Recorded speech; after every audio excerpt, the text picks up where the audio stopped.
1347 AD.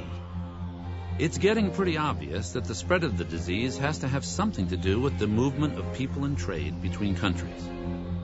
But the rulers of medieval Europe do nothing. It's business as usual, but the price of doing business will soon be paid in flesh and blood. 75 million people live in Europe.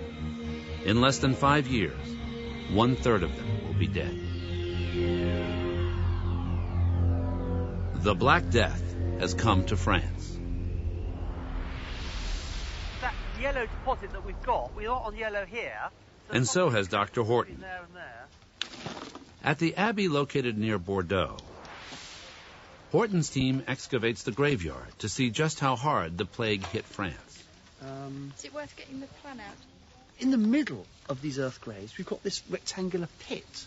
Now, that's really unusual. The fact we found it in a burial ground might indicate that it's a plague pit, possibly. They're the victims of the bubonic plague, the Black Death. And that's what we're going to try and find out. Recently, a French scientist found possible DNA traces of plague bacteria inside the tooth of a 14th century victim. The best place that the DNA is preserved is actually in the pulp of the tooth itself. This is actually very important because it absorbs very rapidly there, and of course there's very little risk of contamination. Horton's team hopes to make a second discovery. Some 200 miles to the east of his dig, and 700 years back in time, Pope Clement literally sweats things out in his castle at Avignon.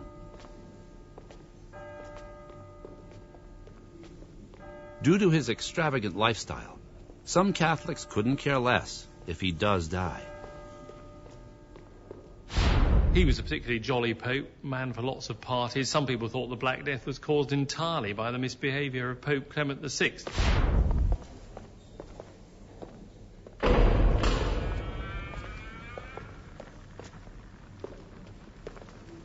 Boccaccio wrote that plague victims ate lunch with their friends and dinner with their ancestors in paradise. Pope Clement held the keys to paradise, but having dinner there was a perk he hoped to avoid as long as possible. He thought he could avoid plague by lighting fires and sitting between them so that the humours of the plague presumably would be drawn away from him and disappear up the chimney.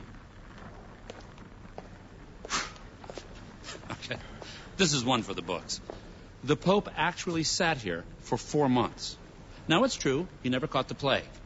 But saying the fires did it is a half-baked theory at best. Staying away from people in a rat-free environment is a better bet. The Black Death kills 1/4 of Clement's staff. As a grateful survivor, Clement does what he can to help plague victims. He also shelters Jews who flee to Avignon when anti-Semites blame them for starting the Black Death. Spreading as quickly as the death itself were countless theories on its pathology. On the one hand, we have the contagionists who believe the plague was spread by touch. The miasma theory goes along the lines that the plague is spread by foul air. Sort of fog that sort of rolled across the countryside, landscape infecting people, and to escape from the miasma was impossible. With death inevitable, some decide to live for the moment. People were being immoral, they were dancing, they were wearing immoral clothes. Clearly there was a widespread feeling that the world was coming to an end, that everybody would be dead.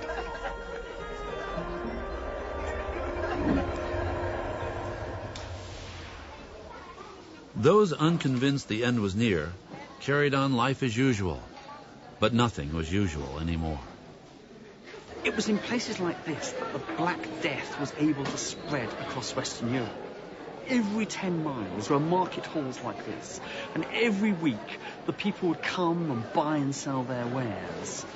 You can just imagine the rats scurrying around on the floor, the fleas on the rats jumping onto the cloth, the textiles, the fruits and so forth, infecting the population. And it was because of this system of weekly markets that enabled the Black Death to spread across Western Europe with deadly speed. Still others shun contact altogether, holing up in their houses like hermits. But nothing puts a dent in the plague. Soon whole families turn on each other. The healthy reject the sick.